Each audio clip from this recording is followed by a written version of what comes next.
예수님은 겟세마네 동산에서 그 고뇌에 찬 기도를 하셨음에도 불구하고 하나님 아버지의 뜻에 따르기로 결단하시고 십자가를 향해 가셨습니다. 결국 예수님은 유대인들의 불법적인 재판과 총독 빌라도의 우유부단함 속에 굴복을 통해서 십자가를 지시게 되셨죠. 예수님은 이 과정에서 채찍에 맞으시고 가시관을 쓰셨으며 십자가에 못 박히셨습니다. 예수님은 십자가 위에서 7마디의 말씀을 하시는데요. 우리가 그것을 가상칠언이다 그렇게 이야기를 하고 고난주간에 말씀, 문자로 보내지는 말씀을 통해서 이 말씀을 나누고 또 새벽 예배에도 이 말씀을 함께 나눴습니다.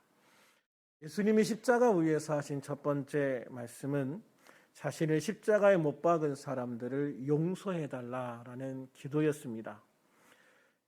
예수님은 이 기도를 통해서 원수까지 사랑하고 7번씩 70번이라도 용서하라라고 하신 당신의 교훈을 스스로 지키시면서 용서가 얼마나 중요한지를 보여주시고 있습니다.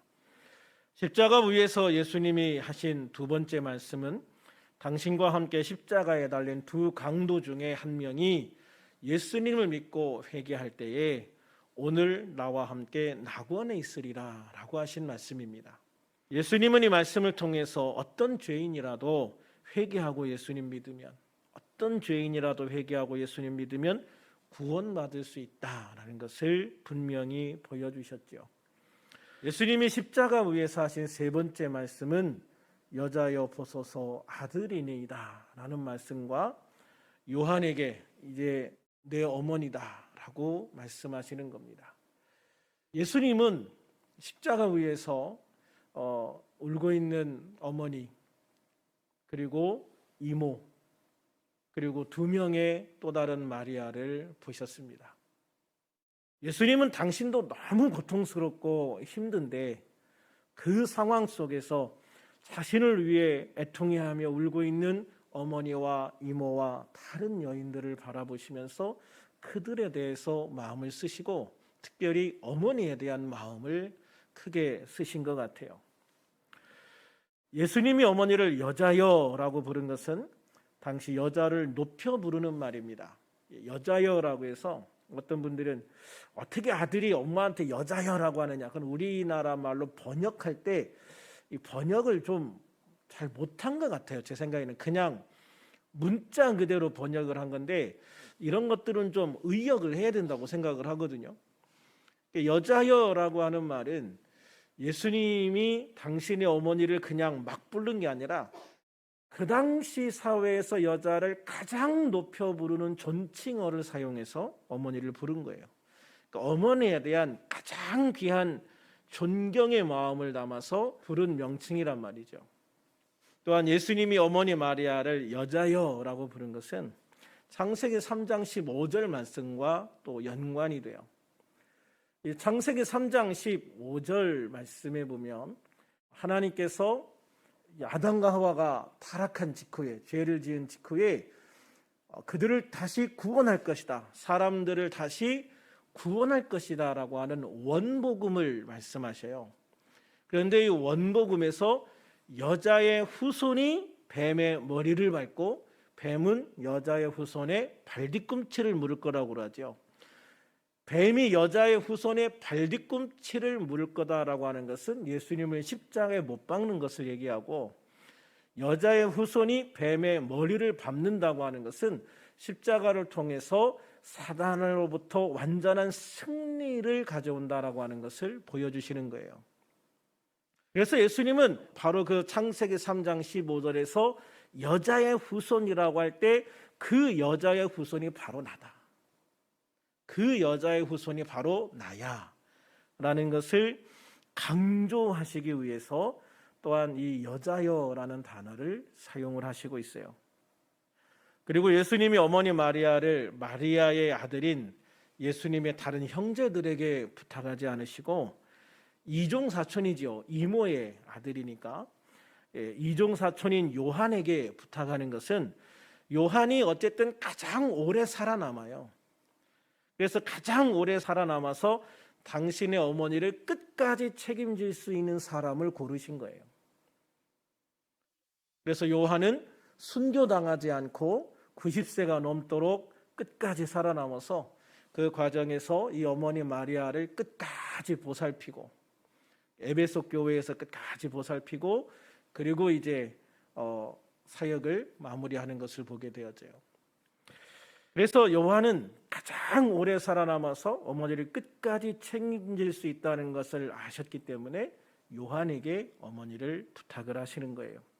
어머니를 위한 가장 세심한 배려를 예수님이 하고 있다라는 것을 보게 되는 거죠.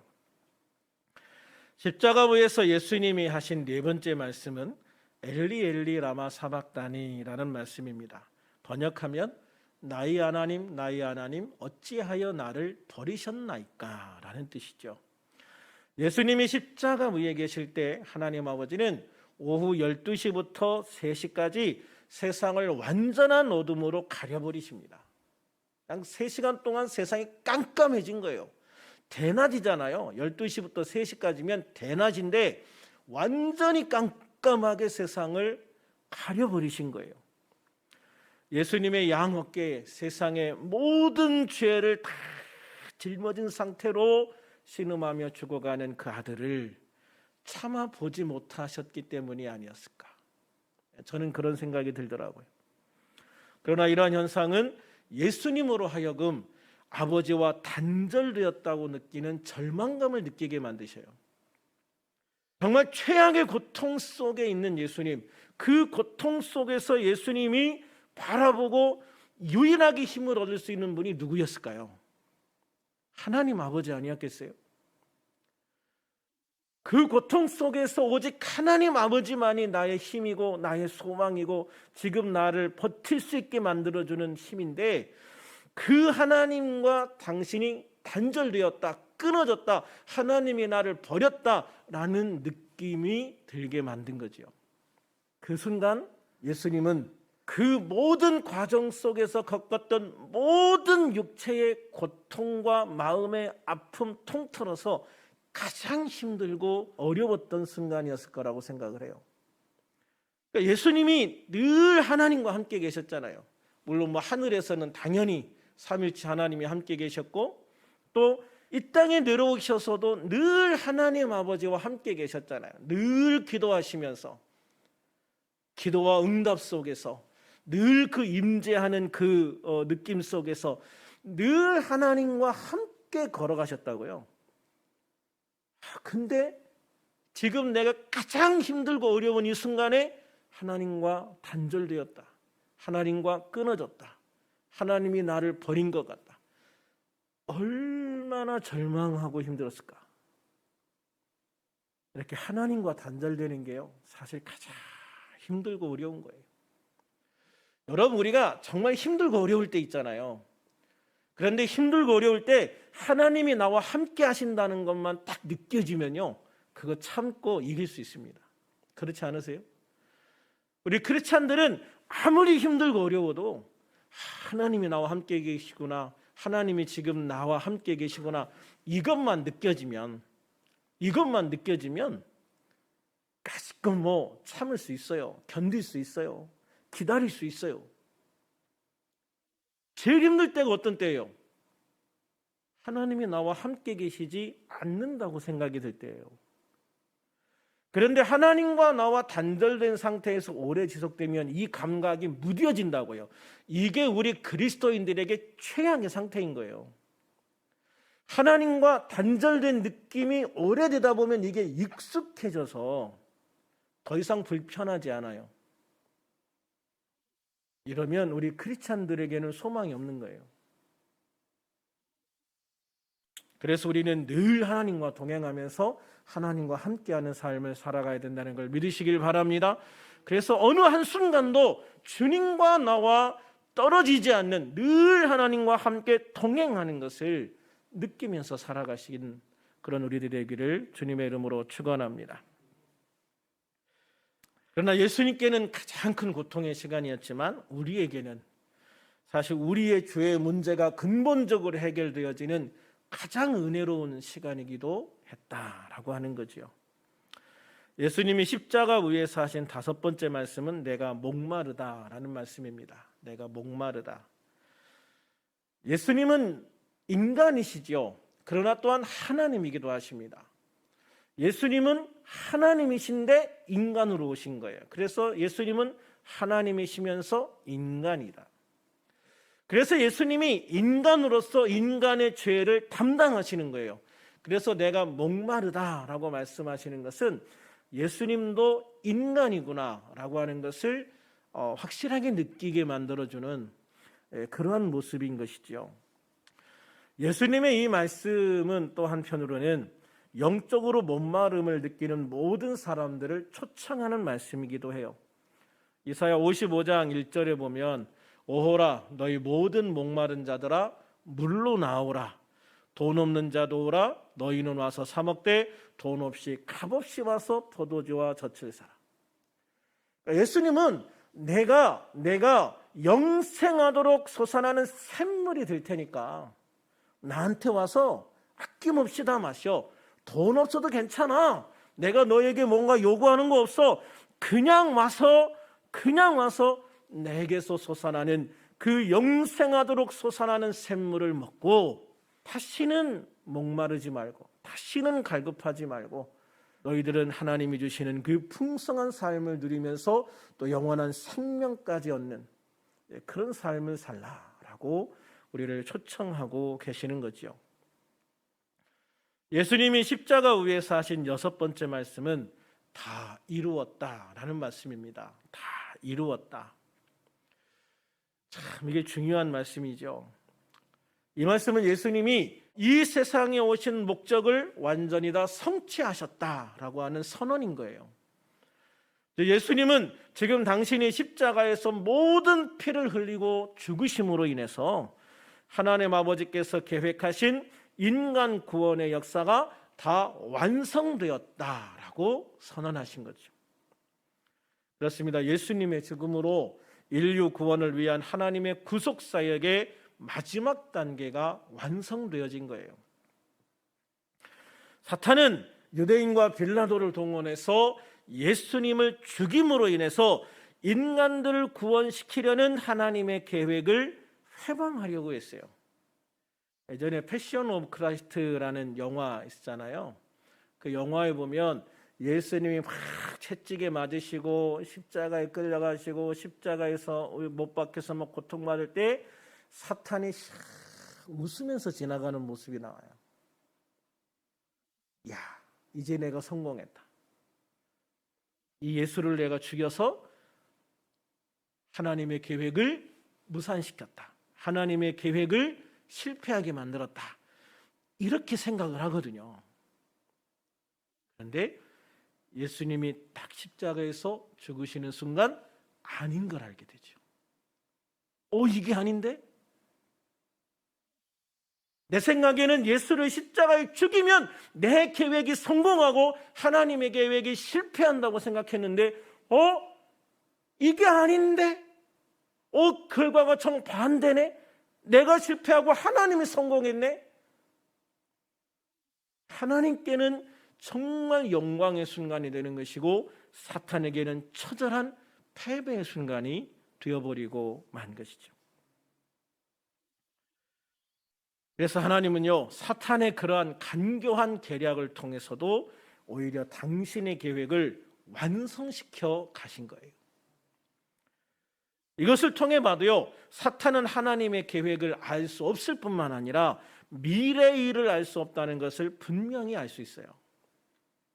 그러니 자신의 미래를 사탄과 귀신의 의지에서 알려고 하는, 뭔가를 선택하려고 하는 그런 인간들의 시도가 얼마나 어리석은가를 잘 보여주고 있는 거죠.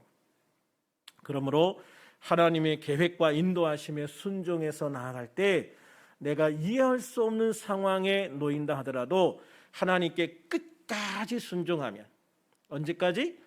끝까지 순종하면, 이해가 안 돼도, 납득이 안 돼도, 아닌 것 같아도 끝까지 순종하면 그 결과는 아름다운 열매라는 것을 기억하시기를 바랍니다.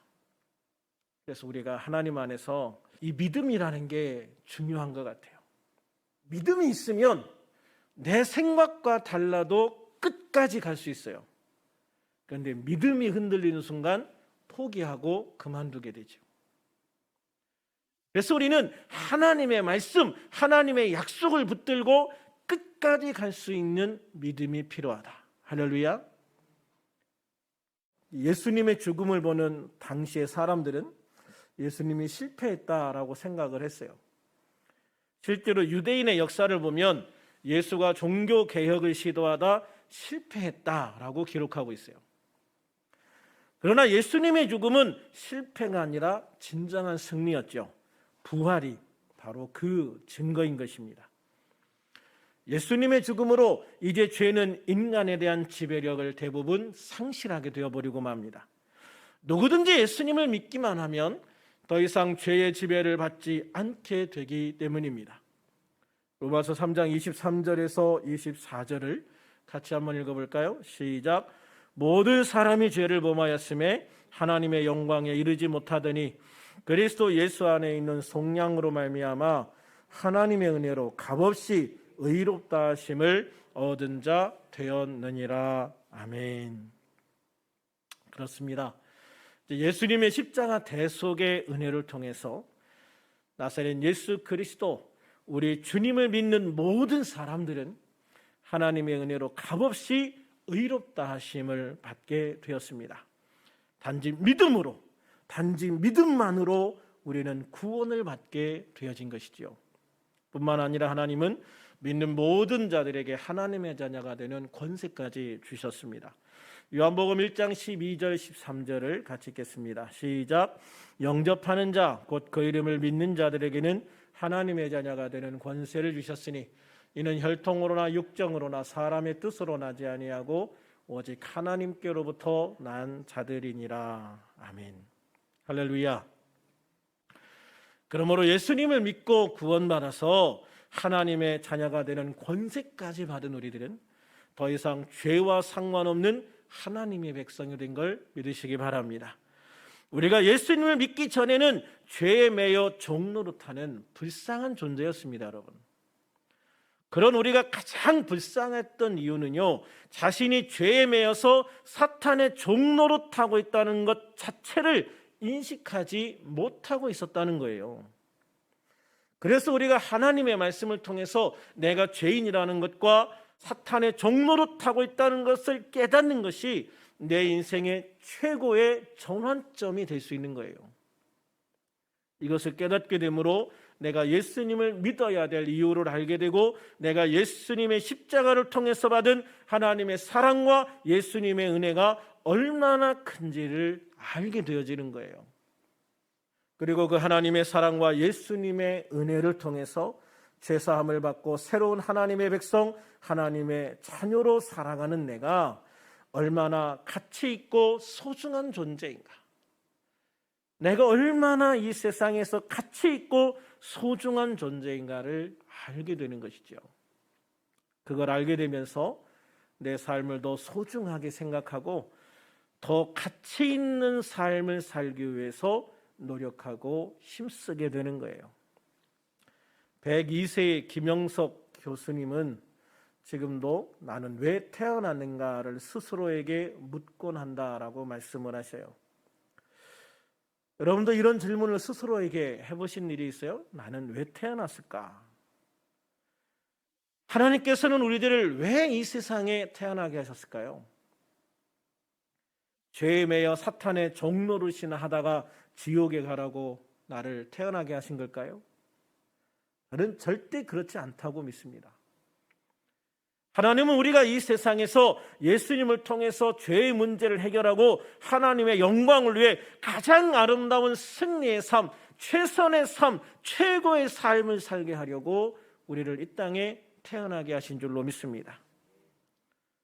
김영석 교수님은 자신의 삶에 대해서 이렇게 고백하시더라고요. 지금 나는 내 긴 생애를 후회하지 않는다.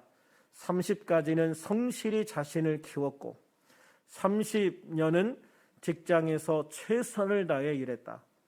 70부터 30년은 더 열심히 일했다. 육체는 노쇠해졌으나 정신적으로는 그렇게 늙었다고 생각하지 않는다. 금년 4월은 내가 102세를 마무리하는 달이다. 자연히 100년 과거를 회상하게 된다. 장수한 것에는 감사하지만 자랑거지는 되지 못한다. 중요한 것은 오랜 세월이 아니라 누가 더 풍요롭고 보람된 인생을 살았는가이다 라고 말씀을 하셔요. 우리가 몇 년을 살았느냐, 그게 내가 성공했느냐 실패했느냐의 척도가 아니라는 거죠. 내가 성공했느냐 실패했느냐, 내 삶이 성공한 인생이냐 실패한 인생이냐라고 하는 것을 구분할 수 있는 구분점은 내가 얼마나 하나님 안에서 풍요롭고 보람된 가치 있는 인생을 살았는가라고 느끼는 것이라는 것이죠. 그렇습니다. 김영석 교수님은 그렇게 어려운 시기에 태어나서 예수님을 믿으셨어요. 일제강점기와 한국전쟁, 그리고 전쟁 이후에 세계에서 가장 가난한 나라, 그런 모든 과정들을 몸으로 다 살아오신 분이죠. 어떻게 보면 우리나라 한국 역사상 가장 어둡고 어려웠던 시기를 다 살아오신 거예요. 그러나 그런 삶을 사셨음에도 불구하고 예수님을 믿는 믿음 하나 가지고 자신의 삶이 하나님 앞에서 부끄럽지 않은 삶을 살기 위해 최선을 다해서 사셨어요. 그러니 하나님 앞에 부끄럽지 않은 삶이 되었다라고 고백하고 계시는 거예요. 그러므로 우리들이 예수 그리스도의 십자가의 은혜를 통해서 죄에서 해방되어 참 자유를 얻고 누리는 것이 중요합니다. 환경의 문제가 아니라는 거죠. 환경의 문제가 아니에요. 많은 사람들이 환경을 탓합니다. 환경을 핑계댑니다. 그러나 우리가 살아가는 데 중요한 것은 환경이 아니다. 내가 어떤 믿음을 가지고 어떤 가치를 향해서 어떤 삶을 살았는가, 어떤 노력을 하면서 살았는가, 그게 중요한 것이다 라고 말씀하고 계시는 것이죠. 그래서 우리가 예수 안에서 참 자유자로 정말 하나님이 주신 그 귀한 삶의 시간들을 하나님의 은혜 안에서 가장 가치 있는 삶을 살아갈 수 있도록 오늘도 내일도 그리고 주님 오시는 날까지 또 내가 주님을 만나는 그날까지 힘쓰고 애쓰면서 살아가는 그런 우리들이 되기를 주님의 이름으로 축원합니다. 사도 바울은 로마서 6장 17, 18절에서 이렇게 고백합니다. 하나님께 감사하리로다. 너희가 본래 죄의 종이더니 너희에게 전하여 준 바 교훈의 본을 마음으로 순종하여 죄로부터 해방되어 의에게 종이 되었느니라. 할렐루야. 그러므로 우리들은 십자가 위에서 모든 물과 피를 다 흘리시고 하나님의 구속사역을 다 이루었다고 선포하심으로 우리 죄를 대속해 주신 주님의 그 귀한 은혜를 생각하면서 날마다 더 감사하고 날마다 더 귀하고 가치 있는 삶을 위해서 오늘도 내일도 그리고 주님 만나는 그날까지 힘쓰고 애쓰며 살아가는 우리들이 되어지기를 소망합니다. 그래서 죄의 종이 아니라 자유인으로서 하나님의 백성으로서 하나님의 자녀로서 주님의 십자가 희생에 부끄러움이 없는 삶을 살아가는 우리들이 다 되기를 소망합니다. 그래서 우리가 주님 앞에 설 때 그 앞에 부끄러움 없이 당당하게 서서 주님, 나는 선한 싸움을 싸웠습니다. 나의 달려갈 길을 마쳤습니다. 나는 믿음을 지켰습니다. 고백할 수 있는 그런 우리들이 될 수 있기를 주님의 이름으로 축원합니다. 축원합니다.